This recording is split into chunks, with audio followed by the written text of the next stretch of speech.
The human being has four dimensions: mind, body, spirit, and emotion. The one that's probably most curious is the area of emotion. Think of the word emotion is energy in motion, which if we visualize a pendulum, it's moving from one side to another. The truth is we have just as many positive emotions as we have negative emotions. Sometimes we're happy. Sometimes we're sad. Sometimes we feel like we're rejected. Sometimes we feel like we're well accepted. Sometimes we perceive pain. Sometimes we perceive pleasure. Energy in motion is indicative of how the human being reacts to his environment. We even use the word judgment when we say this is good and this is bad. There are so many emotions and so many different faces or masks that we put on behind these emotions that influence our daily lives. Now, if we perceive that pendulum of emotions, the synthesis of all the emotions come into a straight line, into a balance that is called unconditional love.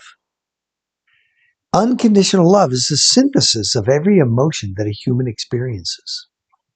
When someone's about to be married in front of a priest or a rabbi, the question is, will you love this person unconditionally for rich or poor, for sickness and health, for good times and bad times?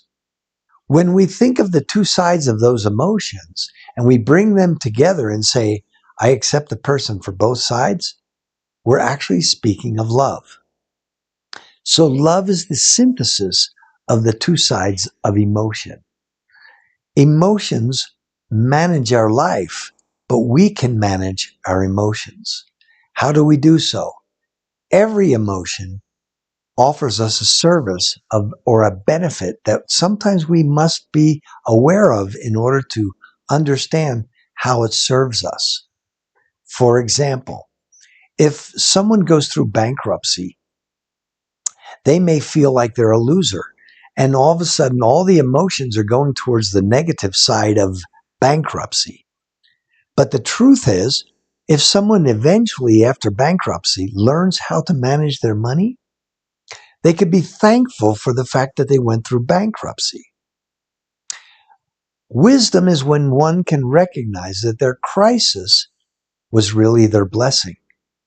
And so when someone goes through an emotional challenge, in finances, in love, in friendships, in spirituality, or in their physical body, they must ask themselves from an emotional standpoint, how did this really serve me?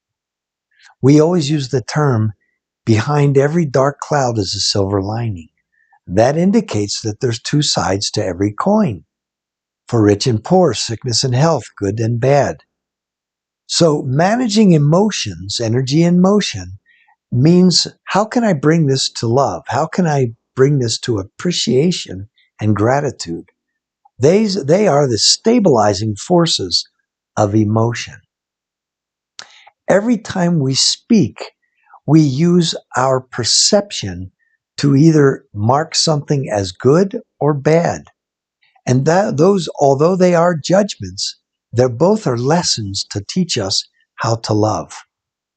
So think about emotions as an essential part of the four dimensions of every human being, and recognize that there is nothing bad or good. There could be things that are positive and negative, but they're part of love. They're part of the growth of the human being. And that's how emotions play in the four dimensions.